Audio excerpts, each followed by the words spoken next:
सभी साथी जो इस लाइव से जुड़ रहे हैं या जो इस चर्चा को सुनेंगे, वर्ष 2025 के ये आखिरी लाइव है जिसके जरिए हम आपसे हाल ही में मध्य प्रदेश सरकार के कैबिनेट के निर्णय, उसके परिप्रेक्ष्य में वित्त विभाग द्वारा निकाले गए दो प्रपत्र, जो पहला दिशा निर्देश और दूसरा आदेश है, उसके संबंध में बातचीत कर रहे हैं। आज 2025 के विदाई का समय है। एक दिन बाद हम 2026 में पहुंच जाएंगे। 2025 में निश्चित रूप से हम लोगों के लिए बहुत निराशाजनक रहा। हम लोग जिस मुद्दे को लेकर संघर्ष कर रहे थे, उसमें हम लोग संघर्ष को विकसित करने और लोगों को संगठित करने में तो सफल रहे, लेकिन सरकार की तरफ से जो रोजगार में असुरक्षा और पैदा की गई है, उसमें सरकार ने अभी तक कोई कदम नहीं उठाया। वर्ष 2026 हो सकता है हमारे लिए कुछ नया लेकर आया। इसी उम्मीद के साथ हम लोग नव वर्ष का स्वागत करें। साथियों, आज जैसे ही वित्त विभाग का दूसरा प्रपत्र आप लोगों के पास पहुंचा, फिर एक बार ठीक वैसा ही वातावरण बना सोशल मीडिया पर जैसा 22 दिसंबर को जो दिशा निर्देशों का प्रपत्र आपको पढ़ने को मिला था, तब बना था। ये दोनों आज जो सामने आया है वो भी 22 दिसंबर की ही तारीख में है, लेकिन दोनों का के आदेश नंबर अलग अलग है। ये दोनों अलग अलग नहीं हैं, दोनों एक ही चीज है। पहले दिशा निर्देश थे कि सरकार सरकारी विभागों में किस तरीके के रोजगार देगी, किस तरीके से लोगों को काम पर रखेगी, किनको नहीं रखेगी, किनको निकालेगी, किसको रखना है और किस तरीके से रखना है, इस संबंध में एक वो दिशा निर्देश थे जो 22 दिसंबर को जारी हुए थे। आज बाकायदा एक आदेश आया है। वह आदेश और वो दिशा निर्देश दोनों को आप एक साथ पढ़ेंगे तो आप पाएंगे कि सरकार ने पूरी तरीके से फिक्स टर्म एम्प्लॉयमेंट की पॉलिसी पर चलने का निर्णय ले लिया है।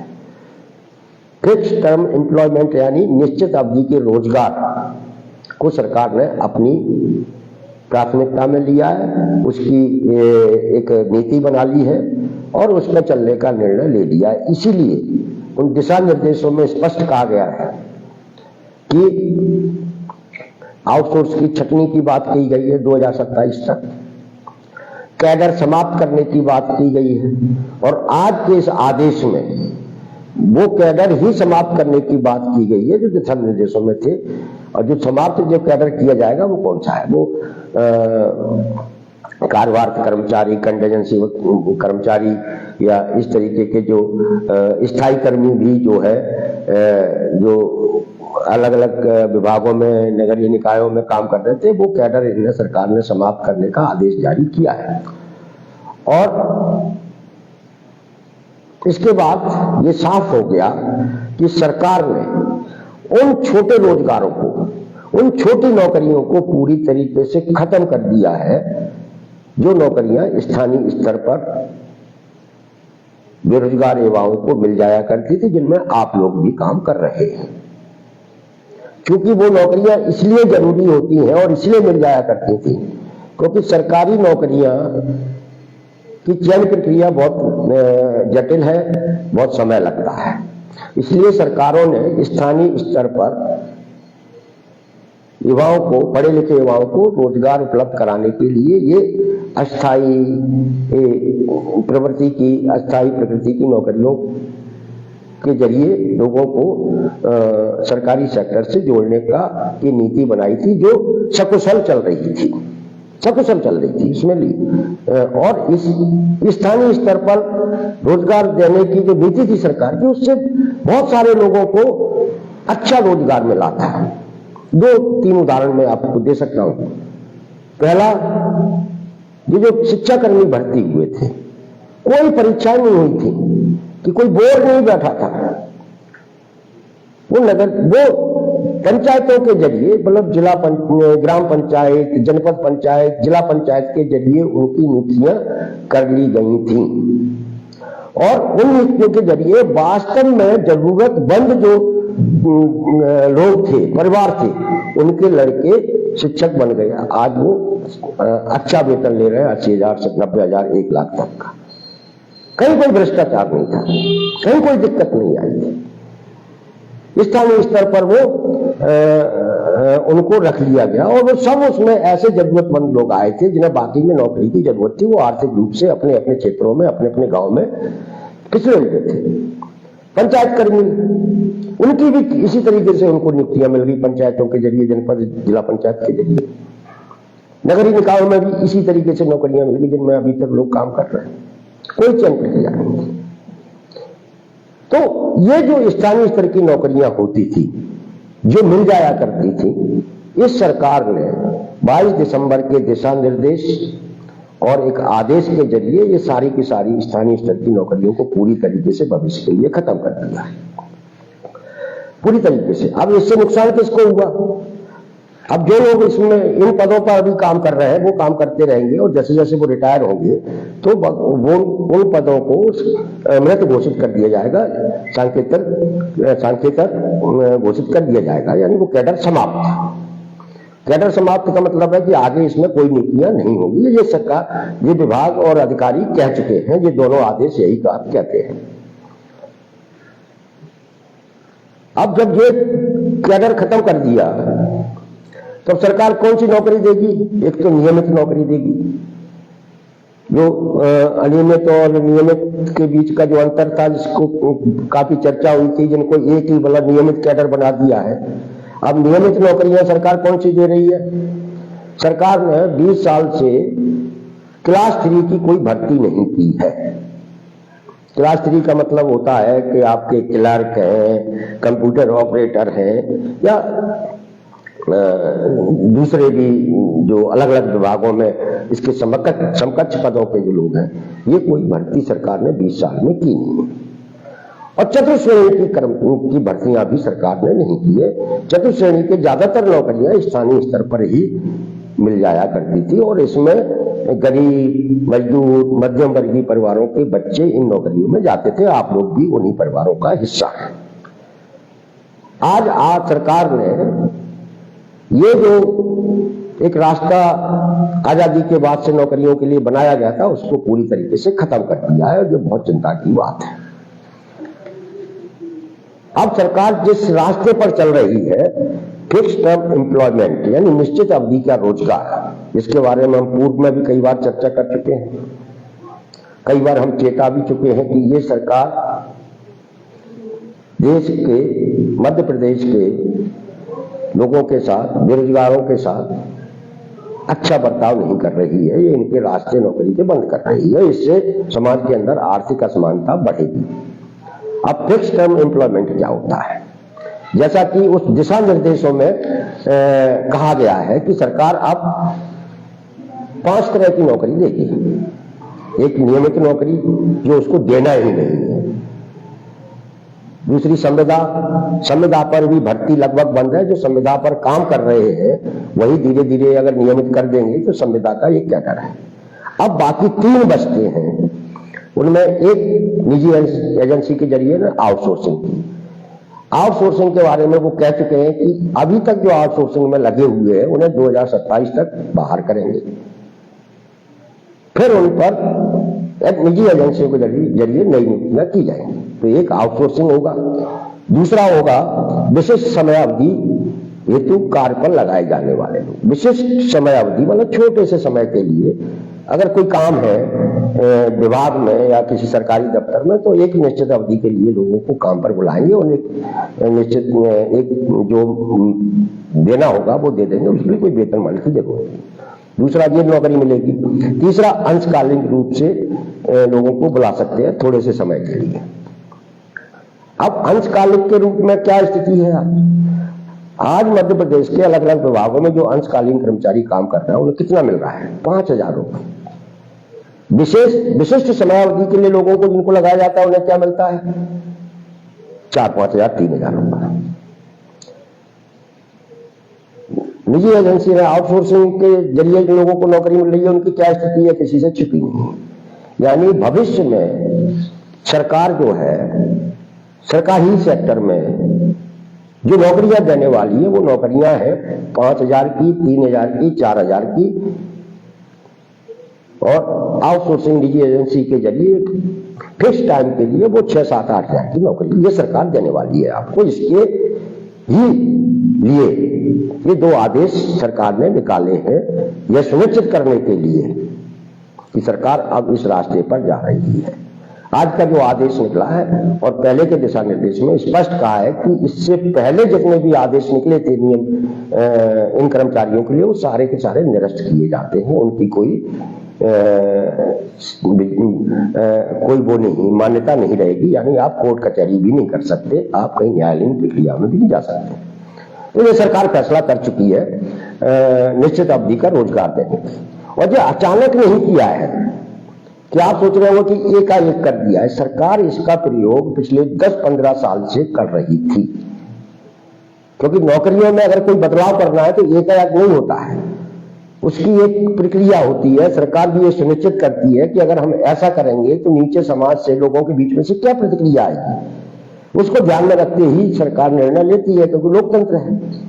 तो सरकार मध्य प्रदेश में निश्चित अवधि के रोजगार देने का प्रयोग 10-15 साल से कर रही थी। और पहला प्रयोग उसने किया था अतिथि शिक्षक के रूप में।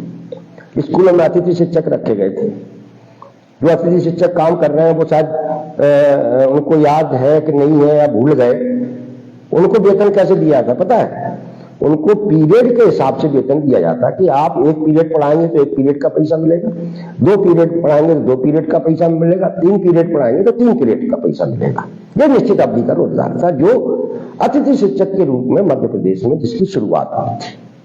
बाद में आंदोलन हुए, लोगों ने मांग की तो ये कहा गया, उसमें थोड़ा सा सुधार हुआ कि भाई अतिथि शिक्षकों को वेतन तो पीरियड के हिसाब से देगा, लेकिन उन्हें हर दिन 3 पीरियड पढ़ाने को मिलेंगे, तो जिससे कि उनको एक ठीक ठाक पैसा मिलने लगे। फिर आंदोलन हुए, लड़े, तो उन्हें निश्चित मानदेय तय कर दिया उनका जो मिल रहा है उनको। यानी निश्चित अवधि का रोजगार वही है जिसकी शुरुआत अतिथि शिक्षकों से हुई थी। और ये प्रयोग सरकार ने ये प्रयोग किया जो सफल रहा। पूरे समाज के अंदर से, किसी कर्मचारी संगठन की तरफ से, किसी ट्रेड यूनियन की तरफ से इस अतिथि व्यवस्था का विरोध नहीं किया गया। और अतिथियों के जो संगठन बने या बनवाए गए सरकार के द्वारा, सरकार समर्थकों द्वारा, उन्होंने भी अपने आप को, उन्हें लोगों को संगठित करना था, संघर्ष में लाना था, अपना मुद्दा आगे बढ़ाना था। ये बात उठाने की बजाय, प्राथमिकता में रखने की बजाय, उन्होंने प्राथमिकता में क्या रखा कि हमें राजनीति से दूर रहना है, हमें राजनीति नहीं करना, हमें राजनीति नहीं समझना। यानी जितने भी कर्मचारी संगठन बनते हैं, इनके नेता बनते हैं, वो सबसे पहले उनको जो बताया जाता है, पढ़ाया जाता है, वो आसानी से पढ़ लेते हैं कि हमें राजनीति नहीं करना, राजनीति से हमको दूर रहना है। क्यों भाई? ये बात आपको अचानक से कहां से पता चल जाती है, कभी सोचा? तो निश्चित अवधि का रोजगार जो है वो यही रोजगार है जिसमें सरकार जितना काम कराएगी उतना आपको पैसा देगी। और ये जो 2 दिशा निर्देश जारी हुए हैं उनका भी कुल निचोड़ यही है, आप इस बात को समझ लीजिए। अब जो रोजगार देने की बात हुई है, आप ये दोनों आदेशों को सब लोग एक बार प्रिंट निकालकर गंभीरता के साथ पढ़ें, तब आप पाएंगे। और हम लगातार जो आप सब लोगों को अलग अलग लोगों को जोड़कर जो बात कहते आए हैं और आपको सबको पता चल गया है कि सरकार किस तरीके से आप लोगों के साथ शोषण कर रही है, वह आज भी 2025 जाने वाला है, 2026 लगने वाला है, एक दिन बाद। अपने ही विभाग में 3,000 रुपए में काम करा रही है। ग्राम पंचायतों के आप चौकीदारों से, व्रत सफाई कर्मचारियों से आप जाकर पूछ लें। 5,000 में काम करा रही है, 4,000 में काम करा रही है। आप स्कूल और छात्रावास में चले जाइए, जो अंशकालीन कर्मचारी हैं, जिसपे वो भविष्य में नियुक्तियां करने वाली है, आपको जो रोजगार देने वाली है, विशिष्ट समय अवधि का रोजगार। आप फॉरेस्ट में चले जाइए, 4 गड्ढे खोदोगे तो 4 गड्ढे का पैसा मिलेगा। ये रोजगार आपके लिए सरकार ने इस रोजगार के रास्ते बना दिए हैं 2 दिशा निर्देशों के जरिए। तो ये जो अभी स्वास्थ्य विभाग में एक मल्टीपल वर्क के नाम से कुछ भर्तियां हुई हैं, वो क्या है? वो यही है, इसी की शुरुआत है कि आपको एक निश्चित वेतन देंगे, जो भी होगा 8,000, 9,000, 7,000, आपसे जो चाहेंगे वो काम कराएंगे। कंप्यूटर आता है, आपको कंप्यूटर भी करवाएंगे, झाड़ू भी लगवाएंगे, बाढ़ में मरीजों को भी देखना पड़ेगा, उनकी पट्टियां, उनके कपड़े भी उतारने पड़ेंगे, साफ सफाई भी करनी पड़ेगी। ये सारा काम, मल्टीपल वर्क का भी काम सरकार देने वाली है इस फिक्स टर्म एम्प्लॉयमेंट के जरिए। ये मैं ये कह सकता हूं कि 2025 को जब हम विदा कर रहे हैं, तब सरकार ने हम लोगों को इन रोजगारों में लगे हुए लोगों के लिए बहुत मुश्किल का चुनौतियां इनके सामने रख दी हैं। यानी कि 2026 जो आपको जिससे गुजरना है, वो आपके लिए चुनौतियों भरा होने वाला है। आपको अल्टीमेटम मिल ही चुका है कि जो आउटसोर्सिंग में लगे हैं उनको मार्च 27 तक बाहर कर देंगे। आपको अल्टीमेटम मिल चुका है, आदेश भी आ चुका है कि अब इस तरीके की नौकरियां मिलेंगी 5,000, 4,000, 3,000 की। आप ज्यादा मुंह नहीं खा रहे हैं। सरकार आपको बहुत कुछ दे रही है, आपके परिवार की महिला को 1,500 रुपए दे रही है, कम नहीं। सरकार का यही संदेश है। जो किसान के बच्चे हैं जो नौकरी कर रहे हैं, उनको सम्मान निधि मिल रही है 500 रुपए महीना, 6,000 रुपए साल। इसलिए आपको क्या है, आप तो वैसे पैसे वाले हो चुके हैं ना। इसलिए सरकार को तरफ से स्पष्ट कह दिया गया है कि आप ज्यादा हाथ पैर न मारें, आप ज्यादा राजनीति न करें। सरकार जो आपके ऊपर करने वाली है, आपके साथ जो कर रही है, उसको चुपचाप से सहन करते रहें। ये सरकार के दोनों आदेशों का संदेश है। अब आपको एक इंसान होने के नाते, एक जीवित इंसान होने के नाते क्या करना चाहिए कि आपको तय करना है। सरकार ने नौकरियों के रास्ते तो पूरी तरीके से बंद कर दिए, पूरी तरीके से। आज का जो आदेश जो आप पढ़े हैं, आपने जो आया है, मतलब स्थायी कर्मी को भी डाई कैडर घोषित कर दिया है, जो नगरीय निकायों में, फॉरेस्ट वगैरह में काम करते थे। स्थायी कर्मी कौन थे, किसने बनाया था? स्थायी कर्मी वो थे जो दैनिक वेतनभोगी हुआ करते थे। जो दिग्विजय सिंह की सरकार में जिनकी छटनी की बात उठी थी, शिवराज सिंह ने इनको एक नया नाम दिया था स्थायी कर्मी का। वो स्थायी कर्मी को भी डाई कैडर घोषित करने का आदेश आज का है, वो जो नगरीय निकाय में, निगम मंडलों में, फॉरेस्ट में बड़ी संख्या में काम करते हैं। अब जिन पदों को सरकार ने डाई कैडर घोषित कर दिया, मृत घोषित कर ही दिया है, उन पर वो नौकरी करते रहेंगे। आप ऐसी गलतफहमी हो अगर किसी को, तो अपने दिमाग से निकाल दें। यानी सरकार आने वाले दिनों में बड़े स्तर पर अघोषित रूप से छटनी करने वाली है। आज ही मेरे पास कई जगह से फोन आए कि नगर पालिकाओं में, नगर निगमों में हम काम करते थे, हमको निकाल दिया है नौकरी से। कई फोन आए हैं कि क्या है, निकालने के आदेश नहीं आते हैं कभी। और किनको निकाला जा रहा है, कोई नेता इनको निकालने का आदेश देते हुए फोटो नहीं खिंचवाता है। फोटो खिंचवाता है नियुक्ति पत्र देने वाले, जो मुख्यमंत्री जी खिंचवा चुके हैं। एमपीवी के कुछ लोगों को नियुक्ति पत्र देते और समय समय पर देते रहे। तो अघोषित छटनी का दौर 2026 में शुरू हो रहा है। आप इसका सामना करने के लिए तैयार रहें। ये ठीक अच्छा समय नहीं है। ये दोनों आदेश इस बात के सबूत हैं कि अब मध्य प्रदेश के जो लोग, आप ही नहीं, समाज के जो लोग, गरीब, मजदूर, मध्यम वर्गीय परिवारों के जो माँ बाप अपने बच्चे के लिए छोटी सी सरकारी नौकरी का सपना देख रहे हैं, उन्हें ये सपना देखना बंद कर देना चाहिए। क्योंकि मध्य प्रदेश की मोहन सरकार ने उस रास्ते को हमेशा हमेशा के लिए बंद कर दिया है, उन पदों को पूरी तरीके से समाप्त कर दिया है। मुश्किल का समय शुरू हो रहा है। अब आते हैं अपन इसी चर्चा को आगे बढ़ाते हुए कि हमें क्या करना चाहिए और क्या करने से स्थिति बदल सकती है। देखिए, मुश्किल समय सबके सामने आता है, सभी को एक कठिन परिस्थितियों से गुजरना पड़ता है। हर किसी के सामने एक ऐसा समय आता है जब उसके आगे बढ़ने के रास्ते लगभग से संबंध से दिखाई देने लगते हैं। आदमी बहुत दुखी होता है। ये मनुष्य के साथ ही नहीं हो रहा, ये हमारे भगवानों के साथ भी हुआ है। भगवान प्रभु श्री राम के सामने जो मुश्किल समय आया था, उतना बड़ा मुश्किल समय तो किसी के सामने नहीं आया था ना, जब एक दुष्ट अत्याचारी रावण उनकी पत्नी को उठा ले गया था। वो सोचिए, वो प्रभु श्री राम के लिए कितना मुश्किल भरा समय रहा होगा। सोचिए जरा, कितने दुखी हुए होंगे वो, कितने परेशान होंगे, कैसे वो अपनी पत्नी को दुष्ट के चंगुल से मुक्त कराएं, इसकी रणनीति बना रहे होंगे। तब उनको किन लोगों की जरूरत होगी, कैसे आगे बढ़े, ये सारी चीजें वो सोच रहे होंगे। तब उनके मन में कितना पीड़ा होगी, आप देख सकते, इसमें एक कल्पना भर कर लीजिए। लेकिन क्या हुआ, प्रभु श्री राम कुटिया में सोते नहीं रहे थे। जब उनके सामने जो मुश्किल समय आया तो उन्होंने ये नहीं कहा कि ठीक है, हो गया, हम कुटिया में सोते हैं, भजन कीर्तन करते हैं, ये नहीं किया उन्होंने अपने प्रयास शुरू किए। उन्होंने तय किया कि हमें उस दुष्ट अत्याचारी रावण की लंका पर पहुंचना है, चाहे कुछ भी हो जाए। और वो चल पड़े। उन्होंने जब रावण से संघर्ष का निर्णय लिया तो प्रभु श्री राम ने किसी राजा महाराजा को अपने साथ नहीं लिया, मालूम, किसी जमींदार को, किसी पैसे वाले को अपने साथ नहीं लिया।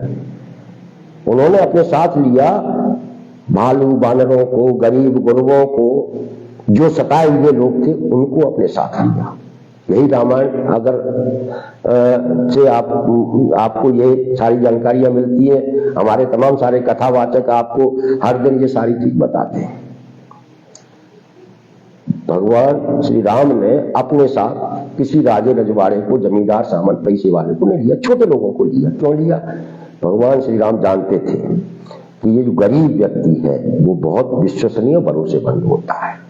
ये जो पैसे वाला है, राजा महाराजा है, वो कभी भी बदल सकता है, धोखा दे सकता है। इनके सहारे हम अपनी मंजिल पर नहीं पहुंच सकते, लंका को, अपनी पत्नी को मुक्त नहीं करा सकते दुष्ट रावण की नहीं। प्रभु श्री राम चल पड़े। रास्ते में समुद्र मिला। समुद्र को घमंड था कि विशाल होने का, बड़े होने का। प्रभु श्री राम ने अनुनय विनय किया कि हमको रास्ता दीजिए, हमको जाना है, हम बहुत दुखी हैं। समुद्र को घमंड था, उसने रास्ता नहीं किया। नतीजा आपने पढ़ा होगा, आपको सुनाया गया होगा कथाओं में। प्रभु श्री राम ने फिर अपना धनुष निकाला, उस पर तीर चढ़ाया और उस विशाल समुद्र को उन्होंने पल भर में सुखा दिया। उनको रास्ता मिल गया, वो लंका की तरफ चल गए और अंततः वो विजय हुए, सीता माता को वापस लेकर आए। किसने मदद की उनकी? उनकी हिम्मत ने, उनकी रणनीति ने और गरीब गुरबों ने। चाहते तो वो बाली को साथ ले सकते थे, लेकिन बाली पर उनको भरोसा नहीं था, इसलिए सुग्रीव को साथ लिया। है ना, उसमें प्रसंग यही है ना पूरा। साथियों, हम लोग भी जो संघर्ष विकसित कर रहे हैं, एक दुष्ट अन्याय अत्याचारी सरकार के खिलाफ एक संघर्ष खड़ा कर रहे हैं। और हमारे संघर्ष में हमारे साथ कौन है? आप सोच सकते हैं? आपने कभी सोचा है? आप कोई गौर से सोचिए। कल हमने भी छिंदवाड़ा में भी प्रदर्शन किया तो कौन लोग थे? गांव का सबसे गरीब व्यक्ति, चौकीदार, सफाई कर्मी, व्रत, वो थे। हमने उनको पकड़ा है। हमने पकड़ा अंशकालीन कर्मचारी जो छात्रावासों में, स्कूलों में चपरासी थे। तो ये छोटे लोग हैं जिनके साथ सबसे अन्याय हो रहा है और ये लड़ेंगे ईमानदारी से। और ये वो लोग हैं जो इस सरकार को, जो घमंड है, जो गरीब है अपने ताकतवर होने का, ये चपरासी इस घमंड को तोड़ेंगे। इस बात की गारंटी आप लिख के रख लीजिए। और जो होगा मध्य प्रदेश में, इसकी बुनियाद हम लोग 1.5-2 साल में रख चुके हैं। और ऐसे ही नहीं रखी जिसके लिए हम लोग पूरे मध्य प्रदेश में घूमे हैं, मीटिंगें की हैं, लोगों को मानसिक रूप से तैयार किया है। उनकी जो राजनीतिक अज्ञानता थी, हमने उनकी राजनीतिक समझ का भी विकास किया है, बैठकों के जरिए, सोशल मीडिया के जरिए हमने ये किया है। अब होने वाला क्या है? अब मध्य प्रदेश में महाभारत होगा 2026 में, आप लिख के रख लीजिए, क्योंकि हम मांग रहे हैं। ठीक वैसे ही पांडवों ने कौरवों से क्या मांगे थे? 5 गांव मांगे थे ना, जो उन पांडवों की रियासत के ही 5 गांव थे। ये 5 गांव दे दीजिए, हम उसमें सुखी रह लेंगे। लेकिन कौरवों ने 5 गांव नहीं दिए थे। फिर हुआ क्या था? कौरवों के साथ भी सारे राजे रजवाड़े जितने भी उस समय के बड़ी बड़ी सेनाएं थी, सब कौरवों के साथ थी। पांडवों के साथ अकेले भगवान श्री कृष्ण थे। और जब कौरवों ने 5 गांव नहीं दिए तो उसके बाद हुआ था महाभारत। मतलब मांगने पर 5 गांव नहीं मिले थे, फिर हुआ महाभारत। हम लोग भी मांग रहे हैं। क्या मांग रहे हैं? नौकरी में सुरक्षा, सम्मानजनक वेतन मांग रहे हैं। नहीं देंगे तो महाभारत होगा, ये तय है। संख्या हमारी कम नहीं है, उन लोगों की संख्या कम नहीं है, लाखों में है। और ये जो लोग हमारे साथ जुड़े हुए हैं, उनके के पास खोने के लिए कुछ नहीं है। वो सब कुछ खो चुके हैं, उनसे सब कुछ छीन लिया है, सब कुछ छीन लिया है। जब सब कुछ छीन ही लिया है, बचा ही कुछ नहीं है, तब उनके पास क्या रास्ता है? महाभारत ही एक रास्ता बचता है, जिस रास्ते पर चलने की तैयारी हम लोग कर रहे हैं। अब जिन लोगों को सरकार का पल्लू पकड़ के बैठना है, इतनी बर्बादी के बाद भी जो लोग अभी भी सरकार से ये उम्मीद लगाए बैठे हैं कि वो हमको कुछ दे देगी, उनका तो भगवान ही मालिक है। उन संगठनों के नेता अपना तो जीवन खराब कर ही रहे हैं, लेकिन उस संवर्ग का भी जीवन खराब कर रहे हैं जो उनको विश्वास और भरोसा करके अपना नेता मानता है। इसलिए हम कहते हैं कि सबको, जिन जिन के साथ अन्याय हुआ है, उन सबको एक मंच पर आकर एक साथ इस सरकार को ललकारना पड़ेगा, तभी कोई रास्ता निकलेगा। और जो आदेश जिसने भविष्य के सारे रास्ते बंद कर दिए हैं, उन्हें हम लोग खुलवा पाएंगे। तो किसको नहीं बर्बाद किया? देखिए कितने पढ़े लिखे लोग हैं। आप लोग के संपर्क, हम सबसे संपर्क में हैं, हमारे से सब जुड़े हुए, इतने क्वालिफाइड लोग हैं जिन्हें सरकार ने एक ठेकेदार का नौकर बना दिया है। स्कूल में व्यावसायिक शिक्षक है कि नहीं? अब हमारे प्रधानमंत्री जी भाषण देते हैं कि हम स्किल इंडिया बना रहे हैं। भाई इसी स्किल इंडिया आपने लागू की, स्कूलों में व्यावसायिक पाठ्यक्रम लागू किए, व्यावसायिक शिक्षा लागू की, कि एक व्यावसायिक शिक्षक को नौकरी दी। मतलब पढ़ाने व्यावसायिक शिक्षक जो है ठेकेदार से ले रहे हैं, ठेकेदार के भरोसे छोड़ दिया आपको। अब राजस्व विभाग में जो लोकल यूथ लड़के हैं उनके नाम से रखा गया है, पढ़े लिखे लड़के हैं। मतलब व्यावसायिक शिक्षा देने वाला जो व्यावसायिक शिक्षक है, वो तो स्कूल का जो प्रिंसिपल होता है ना, व्याख्याता होता है, उस रैंक का कर्मचारी है। आप सोचिए कितना पढ़ा लिखा होगा वो। उसको आपने कंपनी के ठेकेदार के हवाले कर दिया। राजस्व विभाग में सर्वेयर काम कर रहे हैं, ये सारे के सारे क्लास 3 के लोग हैं, पढ़े लिखे लड़के हैं। आपने किसके भरोसे कर दिया? आपने उसको आप दिन में भरपेट खाना खाने लायक भी पैसे नहीं, उससे बेकार करा रहे हैं। ये फिक्स टर्म वाली नौकरी है जो लोकल यूथ सर्वेयरों से ये कराई जा रही है। ये फिक्स टर्म है। क्या आप इस नौकरी को करने के लिए तैयार हैं? और ऐसी ही नौकरी वो सरकार करा रही है। बताइए, सोचिए, जनजाति कार्य विभाग में जो पेशा मोबिलाइजर है 4000 रुपए मिलते हैं। 4000 आज के समय में क्या होता है? स्कूल और छात्रावास के अंशकालीन कर्मचारी बेचारे 20 साल से लगे हैं, 15 साल से 5000 रुपए मिल रहा है। पंचायतों के चौकीदार, वृत्त पंप ऑपरेटर नल जल योजना चलाते हैं, कितना मिल रहा है? 3000, 2500, 2000, 4000। सरकार ये नौकरियां आने वाले दिनों में इन नौकरियों को देने के रास्ते बना चुकी है, ये फाइनल हो गया है। यानी हर किसी को यही नौकरियां मिलेंगी। अगर आपको लगता है कि ये नौकरियां अच्छी है तो आप घर पे आराम से सो सकते हैं, कोई दिक्कत नहीं, आपको कोई कुछ कहने वाला नहीं है। हम लोग तो बोलेंगे, हम बोलते रहेंगे, बोल रहे हैं, जो आया उसके साथ बोल रहे हैं, जो नहीं आया उसके साथ बोल रहे हैं। हम इस नौकरियों में लागू की गई इस अन्यायकारी प्रथा को समाप्त कराने के लिए हम तो लड़ेंगे।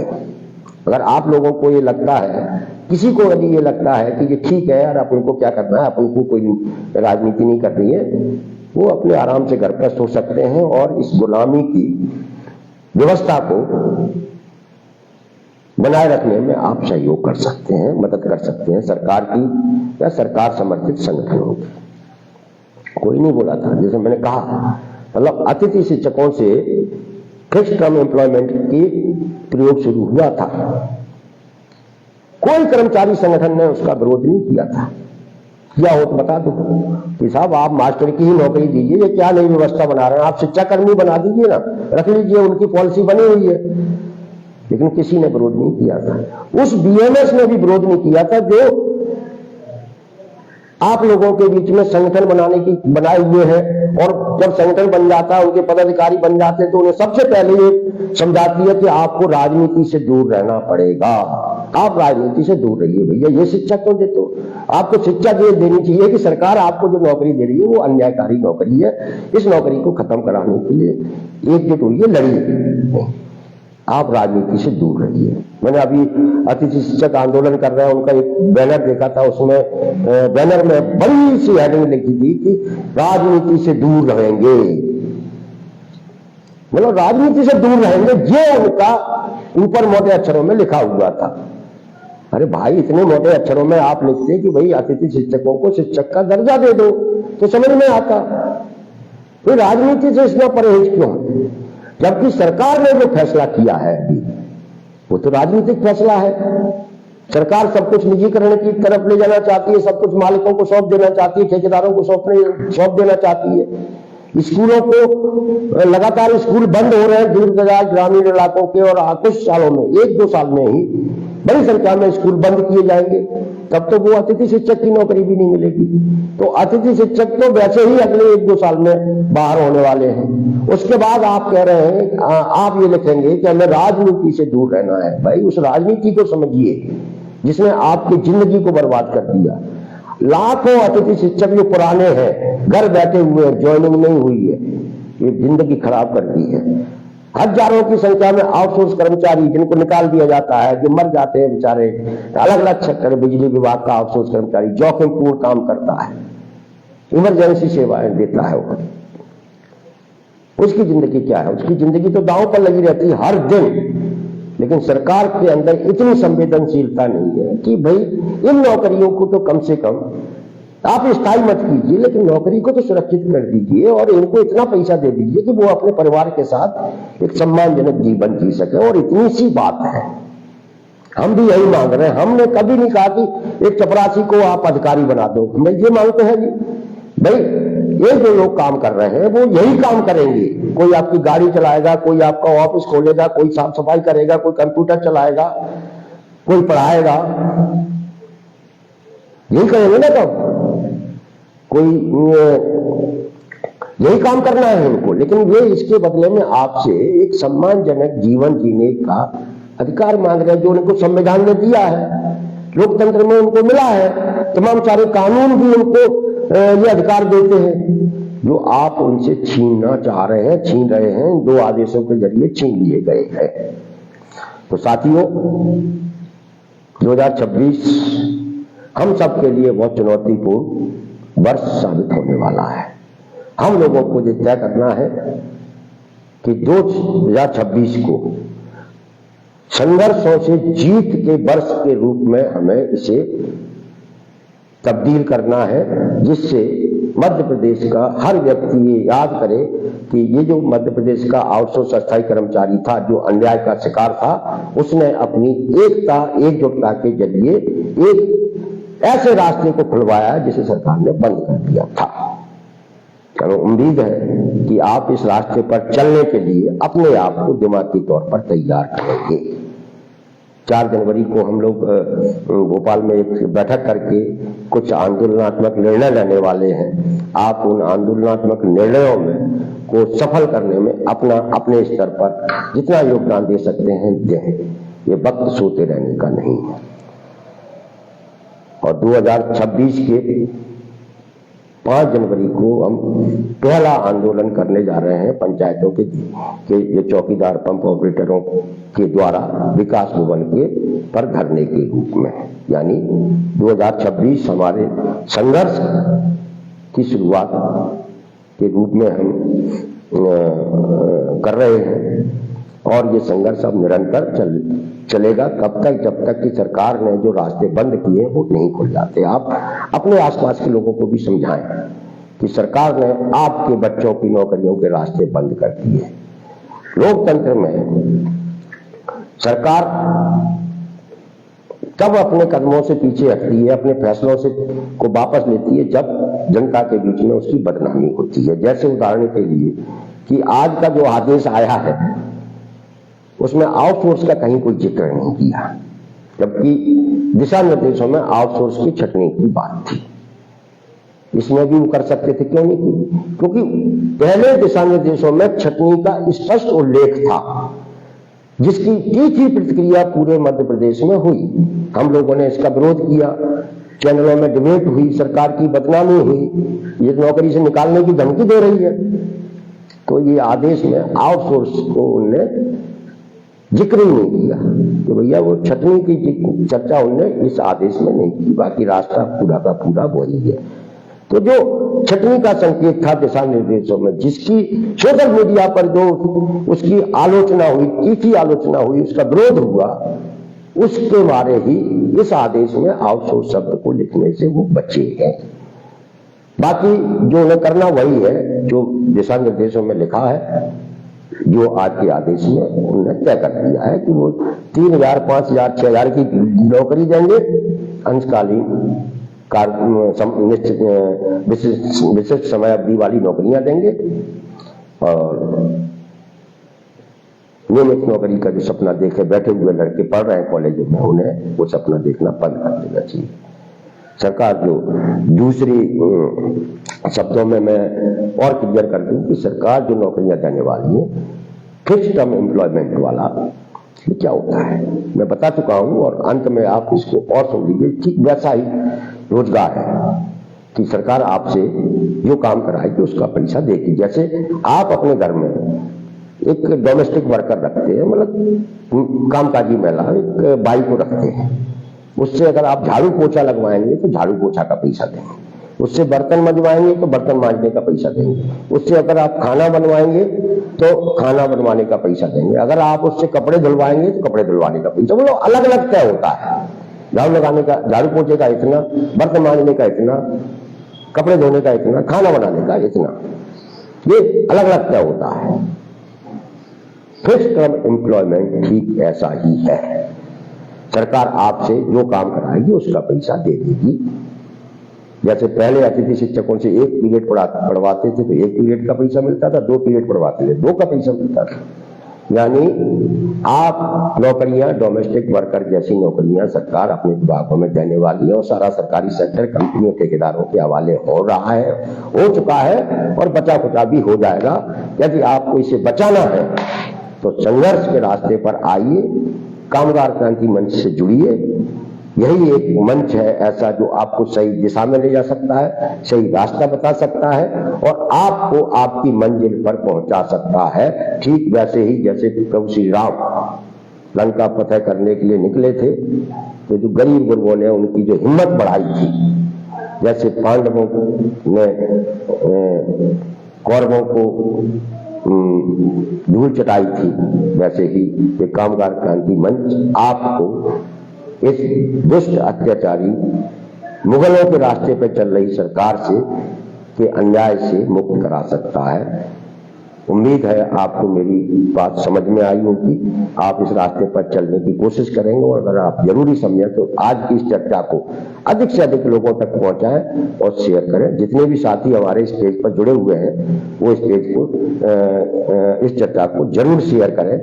जितने ज्यादा लोग इसे सुनेंगे उतना आपका समर्थन बढ़ेगा, लोग आपके साथ जुड़ेंगे। नमस्कार।